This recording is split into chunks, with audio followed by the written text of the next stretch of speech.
ونستعينه ونستغفره ونعوذ بالله من شرور أنفسنا ومن سيئات أعمالنا من يهده الله فلا مضل له ومن يضلل فلا هادي له وأشهد أن لا إله إلا الله وحده لا شريك له وأشهد أن محمدا عبده ورسوله يا أيها الذين آمنوا اتقوا الله حق تقاته ولا تموتن إلا وأنتم مسلمون يا أيها الناس اتقوا ربكم الذي خلقكم من نفس واحدة وخلق منها زوجها وبث منهما رجالا كثيرا ونساء واتقوا الله الذي تساءلون به والأرحام إن الله كان عليكم رقيبا يا أيها الذين آمنوا اتقوا الله وقولوا قولا سديدا يصلح لكم أعمالكم ويغفر لكم ذنوبكم ومن يطع الله ورسوله فقد فاز فوزا عظيما أما بعد فإن خير الحديث كتاب الله وخير الهدي هدي محمد صلى الله عليه وسلم وشر الأمور محدثاتها وكل محدثة بدعة وكل بدعة ضلالة وكل ضلالة في النار. أعوذ بالله من الشيطان الرجيم. بسم الله الرحمن الرحيم.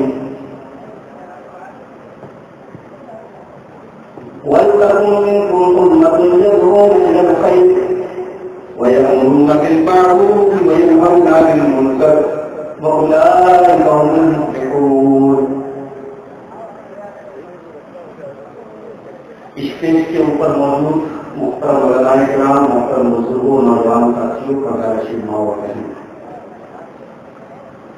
رات کے تقریباً 2:15 بج رہے ہیں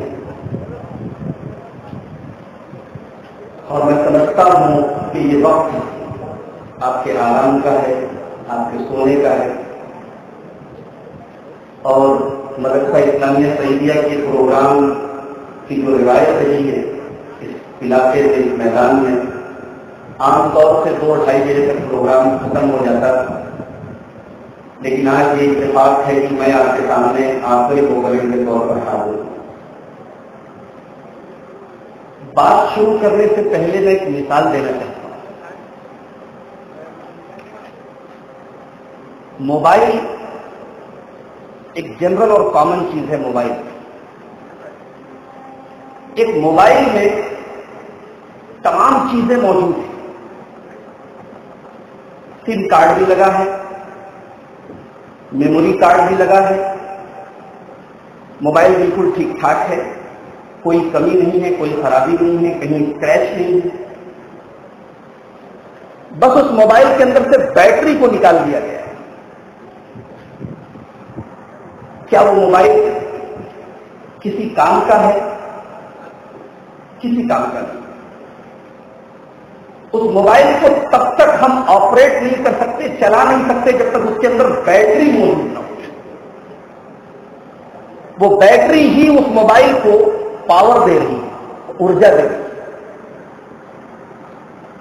کسی بھی قوم، کسی بھی امت، کسی بھی سماج میں نوجوانوں کی وہی حیثیت ہوتی ہے جو موبائل کے اندر بیٹری کی۔ کسی بھی قوم کے اندر سے نوجوانوں کو نکال دیا جائے یا خراب کر دیا جائے، وہ قوم برباد ہو جائے۔ اسلام کے دشمنوں نے اس چیز کو بھانپ لیا۔ انہوں نے مسلمان نوجوانوں کو ٹارگٹ کیا اور ان کو برباد کر رہا۔ آپ کو حیرت ہوگی، بمبئی میں کچھ سال پہلے یا کچھ مہینے پہلے ایک پاؤڈر، نشے والا پاؤڈر بہت زیادہ چل رہا ہے، اس کا نام تھا MD۔ اتنا خطرناک یہ پاؤڈر تھا، وہ ڈرگ تھا، نشہ تھا، اور اتنا خطرناک تھا کہ جو نوجوان اس کا استعمال کرتے تھے ان کی عقلیاں گل کے چند مہینوں میں خراب ہو جاتی تھی، وہ انسان مر جاتا. اور یہ پاؤڈر بڑی کثرت سے بمبئی کے مسلمان نوجوانوں کے بیچ میں ڈسٹریبیوٹ کیا گیا. اللہ کا فضل و کرم ہے کہ وہاں کے مسلمانوں نے اس چیز کو سمجھ لیا اور وہاں بڑے بڑے پروگرام کیے اور اس چیز کو ختم کیا. آج ہمارا نوجوان کہاں جا رہا ہے؟ کون سی ایسی برائی ہے جس میں یہ مبتلا نہیں؟ شراب کے اڈوں پر یہ نظر آ رہا ہے، عیاشی کے اڈوں پر یہ نظر آ رہا ہے، کھیل کود اور لہو و لہو کی چیزوں میں یہ سب سے آگے. ہم سب یہ کہنے پر مجبور ہیں کہ آج مسلمان نوجوان بہت زیادہ بگڑ گیا، برباد ہو گیا. سوال یہ ہے کہ یہ کیوں برباد ہوا ہے؟ اس کے بگاڑ کے ریزنز کیا ہیں؟ اس کے بگاڑ کے اسباب کیا ہیں؟ یہ پہلا سوال ہے کہ مسلمان نوجوان بگڑا کیوں، اور دوسرا سوال اس بگاڑ کا علاج کیا ہے. یہ آج کی میری تقریر کا ٹاپک ہے، مسلمان نوجوان بگڑا کیوں اور دوسرا اس کا علاج کیا ہے. تو میں اپنی گفتگو کو 8 پوائنٹ میں بانٹوں گا. بگڑنے کے بھی 8 اسباب ہیں اور سدھرنے کے بھی 8 اسباب ہیں. 8 ایسی چیزیں ہیں جن کی وجہ سے مسلمان نوجوان بگڑ رہا ہے اور 8 ایسی چیزیں ہیں جن کو اپنا کے وہ سدھر سکتا ہے. تو شروع کرتے ہیں. سب سے پہلی چیز ٹائم کی بربادی. مسلمان نوجوان کیوں بگڑ رہا ہے؟ کیونکہ اس کو اپنے ٹائم کی قدر نہیں مارا. دنیا کی تمام ترقی یافتہ قومیں اپنے ٹائم کو یوٹیلائز کرتی ہیں. یورپ وغیرہ میں لوگ لیٹرین میں بیٹھ کر اخبار پڑھتے ہیں، آپ کو جان کے حیرت ہوگی. وہ اس ٹائم کو بھی برباد نہیں کرتے. اور آج ہمارے مسلمان نوجوان کا کیا حال ہے؟ ابھی ہمارے رفیق محترم مولانا جمیل اختر صاحب نے تقریر میں بتایا، چوراہوں گلیوں سڑکوں پر بیٹھ کر گپ بازی کرنے میں، فالتو باتیں کرنے میں، غیر محرم لڑکیوں اور عورتوں کو دیکھنے میں آج ہمارے نوجوان کا ٹائم بیت رہا ہے. تمہارا ٹائم بڑا قیمتی ہے میرے بھائی. اللہ کے پیارے نبی جناب محمد رسول اللہ صلی اللہ علیہ وسلم فرماتے ہیں،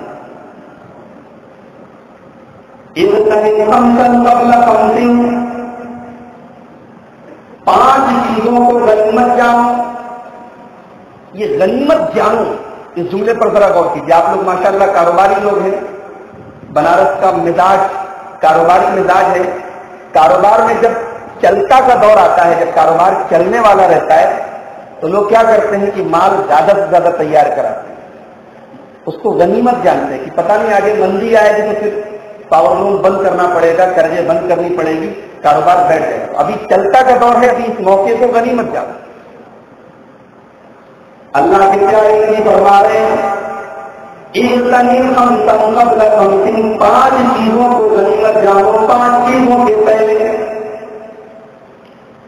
سب سے پہلی چیز شباب قبل حرمی، اپنی جوانی کو غنیمت جانو. بڑھاپے سے پہلے جوانی میں طاقت ہے، جوش ہے، بلبلا ہے، کچھ کر سکتے ہو. جوانی کے وقت کو اگر تم نے برباد کر دیا تو کل بڑھاپے میں پچھتانا پڑے گا. ہر معاملے جو آدمی جوانی میں کاروبار نہ کر سکے، قاعدے سے کام دھندا نہ کر سکے، بڑھاپے میں پچھتاتا ہے. ایسے ہی معاملہ شریعت کا ہے. جو آدمی جوانی میں عبادت کر کے اپنے رب کو راضی نہ کر سکے، وہ بڑھاپے میں کھاک عبادت کرے گا اور بڑھاپے میں کھاک وہ جنت میں جائے گا. شباب کا قبل حرمی، اپنی جوانی کو غنیمت جانو. بڑھاپے میں پہلے صحت کا قبل سقمی، اور اپنی تندرستی کو غنیمت جانو. بیمار ہونے کے پہلے. آج تم تندرست ہو، ہٹے کٹتے ہو، کیا پتا کر ڈاکٹر کوئی بیماری تمہیں بتا دے. آج تم میٹھا کھا رہے ہو، برفیاں کھا رہے ہو، کل ڈاکٹر کہہ دے تم کو شوگر ہے، تم میٹھا چھو نہیں سکتے. تمہیں چکن بہت پسند ہے، ڈاکٹر کہہ دیتا ہے تم چکن نہیں کھا سکتے۔ آج تمہیں اللہ تعالیٰ نے صحت دی، صحت کو غنیمت جانو، تندرستی کو غنیمت جانو۔ ہم نے اپنی آنکھوں سے دیکھا ہے اچھا خاصا چلتا پھرتا انسان بیمار پڑ جاتا ہے، کسی کے اوپر فالج گر جاتی ہے، کسی کو ہارٹ اٹیک آ جاتا ہے، کوئی کینسر کی بیماری مبتلا ہو جاتا ہے۔ پیارے نبی فرما رہے ہیں اپنی بیماری کے آنے کے پہلے اپنی صحت کو غنیمت جانو۔ وَغِنَا كَ قَبْلَ فَقْرِكَ، اور غریب ہونے کے پہلے اپنی دولت کو غنیمت جانو۔ آج اللہ تعالیٰ نے تمہیں دولت سے نوازا ہے، اس دولت کا غلط استعمال نہ کرو، اس دولت سے زیادہ اس دولت کا زیادہ ناجائز فائدہ نہ اٹھاؤ، اس لیے کہ دنیا نے ان لوگوں کو بھی دیکھا ہے جو کل کروڑ پتی بیاج پر آ گئے۔ اپنی آنکھوں سے آپ نے دیکھا بہت سارے کروڑ پتی لوگ سڑک پر آ گئے، کل جنہیں رہنے کو مکان نہیں تھا آج بنارس کے ہر محلے میں ان کے مکان ہیں۔ یہ زندہ مثالیں ہمارے سامنے موجود ہیں۔ اللہ کے نبی فرما رہے ہیں وَغِنَا كَ قَبْلَ فَقْرِكَ، غریبی کے آنے کے پہلے، برے دن آنے کے پہلے اچھے دنوں کو غنیمت جانو۔ اور چوتھی چیز وَفَرَاغَكَ قَبْلَ شُغْلِكَ، اور اے میری امت کے لوگوں اگر آج اللہ تعالیٰ نے تم کو ٹائم دیا ہے تو ٹائم کا صحیح استعمال کرو، بزی ہونے کے لیے۔ آج ہمارے ٹائم میں برکت نہیں ہے۔ آج علماء کی بات کرتا ہوں، عوام کی بات چھوڑو، علماء کے ٹائم میں برکت نہیں۔ آج ایک موبائل کے اندر حدیث کی ساری کتابیں آ چکی ہیں، ایک حدیث تلاش کرنا ہو 5 سیکنڈ کے اندر وہ حدیث سامنے آ جاتی ہے۔ ہمارے وہ علماء جن کے زمانے میں کمپیوٹر نہ تھا، موبائل نہ تھا، ایک ایک حدیث کو تلاش کرنے کے لیے کئی کلومیٹر کئی میل کا وہ سفر طے کر لیا کرتے تھے۔ امام بخاری رحمۃ اللہ علیہ 1 لاکھ حدیثوں کے حافظ سے 1 لاکھ حدیثیں ہو جاتی، ان 1 لاکھ حدیثوں میں سے انہوں نے صحیح حدیثوں کو چن کے صحیح بخاری لکھی۔ میرے پیارے بھائیوں، یہ وہ لوگ تھے جن کا دماغ کمپیوٹر سے بھی زیادہ تیز چلا کرتا تھا۔ یہ اللہ تبارک و تعالیٰ کے وہ بندے تھے جو اپنے ٹائم کا صحیح استعمال کیا کرتے تھے، یہ ٹائم کو فالتو چیزوں میں، الٹی سیدھی چیزوں میں گوایا نہیں کرتے۔ تو چوتھی چیز اللہ کے نبی فرما رہے ہیں اپنے ٹائم کو غنیمت جانو بزی ہونے کے پہلے۔ اور 5ویں چیز کیا ہے وَحَيَاتَكَ قَبْلَ مَوْتِكَ، اور موت آنے کے پہلے تم اپنی زندگی کو غنیمت جانو۔ ہائے پیسہ، ہائے پیسہ، پیسے کے پیچھے انسان بھاگ رہا ہے، ادھر زمین خرید رہا ہے، ادھر زمین خرید رہا ہے۔ ایک دن ایسا آتا ہے موت کا فرشتہ موت کا پروانہ لے کر آتا ہے، ساری دولت دنیا میں یہی کی لے جاتی ہے۔ ابھی ہم نے اخباروں میں پڑھا، انٹرنیٹ کے اوپر پڑھا کہ کویت کا ایک ارب پتی انسان ناصر الخزانی جس کا نام تھا، وہ کویت کا ارب پتی انسان تھا۔ اتنی دولت اس کے پاس تھی، اتنے بلین ڈالر دولت اس کے پاس تھی، یہ کوئی حساب نہیں تھا۔ وہ دنیا کے ریچسٹ پرسن میں سے تھا، دنیا کے امیر ترین لوگوں میں سے تھا۔ مر گیا۔ دنیا کے تمام بڑے بڑے شہروں میں ان کی بیٹیاں کی ہوٹل تھی، مرا تو وہ 2 گز زمین کے اندر گیا ہے، مرا تو ان کو بھی وہی 2 گز زمین کے لیے مرا تو ان کو بھی اسی خبر لے جانا پڑا ہے۔ کچھ لگا تو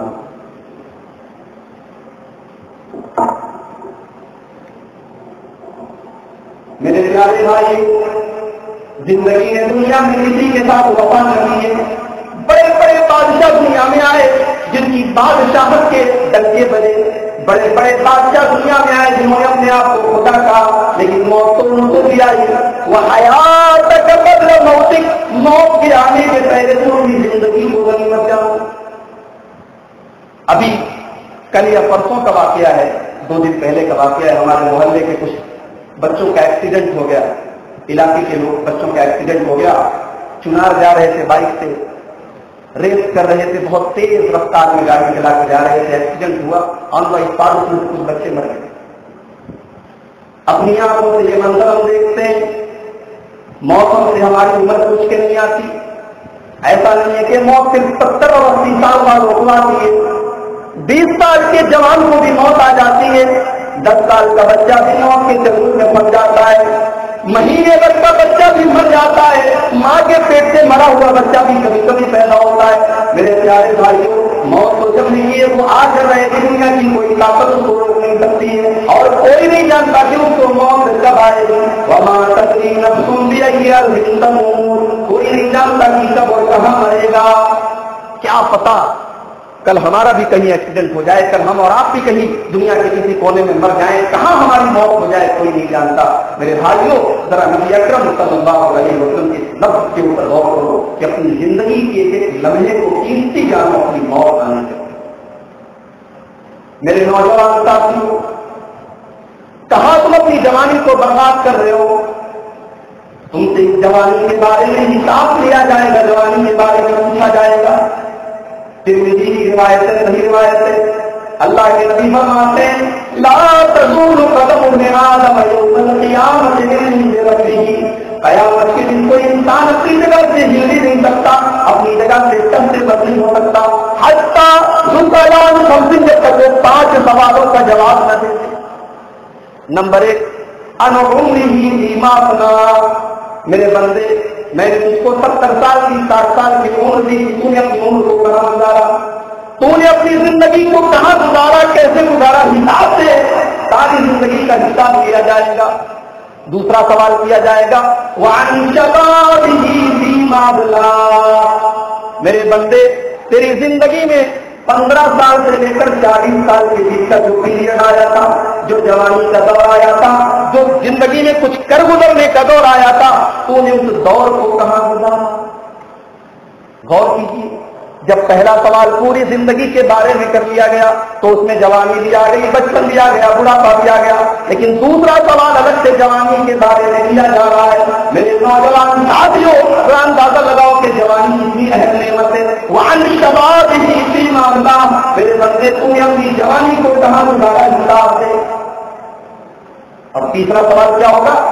وَمَالِهِ مِنْ أَيْنَ اكْتَسَبَهُ، اور مال کے بارے میں بھی سوال ہوگا کہ کہاں سے کمایا، انکم کہاں سے تھی تمہاری، حلال کما رہے تھے کہ حرام کما رہے تھے، چوری کر رہے تھے، بیاج کھا رہے تھے، کہاں سے کما رہے تھے۔ اور صرف کمائی کے بارے میں سوال نہیں ہوگا، خرچ کے بارے میں بھی سوال ہوگا۔ وَفِيمَا أَنفَقَهُ، اور تم نے اپنی دولت کو کہاں خرچ کیا۔ آج امیر کی شادی ہوتی ہے، تاج ہوٹل سے شادی کر رہا ہے، ایک ایک آدمی کے کھانے کی پلیٹ پر 1,000 روپیہ خرچ آ رہا ہے۔ وہ امیروں، اتنی اپنی دولت پہ نہیں رہو، دولت تو قانون کو بھی ملی تھی، اپنی پوری دولت اور خزانے سمیت وہ زمین سے دب گیا۔ آپ کے پڑوس میں رہنے والا غریب آدمی اپنی غربت کی وجہ سے اپنی بیٹی کی شادی نہیں کر پا رہا ہے، اور آپ اپنی شادی میں اتنی دولت خرچ کر رہے ہیں کہ پورا محلہ اور پورا علاقہ کی دولت کے خرچے کر رہا ہے۔ آج ہمارے شادی بیاہ کے حالات بدل گئے، اتنی فضول خرچی آج ہمارے سماج میں آ گئی، انسان اپنی اوقات سے زیادہ فضول خرچی کر رہا ہے، اپنی چادر جتنی بڑی نیوز سے زیادہ پیر پھیلا رہا ہے۔ میرے پیارے بھائیوں، اپنی آمدنی کے ساتھ ساتھ خرچ کا بھی آپ کو حساب دینا پڑے گا۔ وَفِيمَا أَنفَقَهُ، اللہ کے نبی فرما رہے ہیں مال کہاں خرچ کیا تھا، قیامت کے لیے اس کا بھی جواب دینا پڑے گا۔ اور 5واں سوال ہوگا وَمَاذَا عَمِلَ فِيمَا عَلِمَ، آزاد پارک کے جلسے میں تقریر سننے گئے، رات بھر تم نے تقریر سنی، قرآن و حدیث کی باتیں سنی، صبح اپنے گھر چلے گئے، اپنے اپنے کام میں لگ گئے۔ وَمَاذَا عَمِلَ فِيمَا عَلِمَ، ان تقریروں کے اوپر قرآن و حدیث کی ان باتوں پر تم نے عمل کتنا کیا، جو تم نے دین کی باتوں کو سنا اور سیکھا اور جانا، ان باتوں پر تم نے کتنا عمل کیا، اس کے بارے میں بھی قیامت کے دن حساب دینا پڑے گا۔ اور جب تک یہ حساب نہ دے دو گی اپنی جگہ سے سب مت نہیں ہو سکتی۔ تو ٹائم کی بربادی یہ ہمارے نوجوان کے بگڑنے کی پہلی وجہ ہے۔ دوسری وجہ بزرگوں اور نوجوانوں کے بیچ میں دوری۔ ابھی ہمارے بھائی نے ایک شعر پڑھا تھا، سنبھل کر گفتگو کرنا بزرگوں کہ اب بچے پلٹ کر بولتے۔ آج کا نوجوان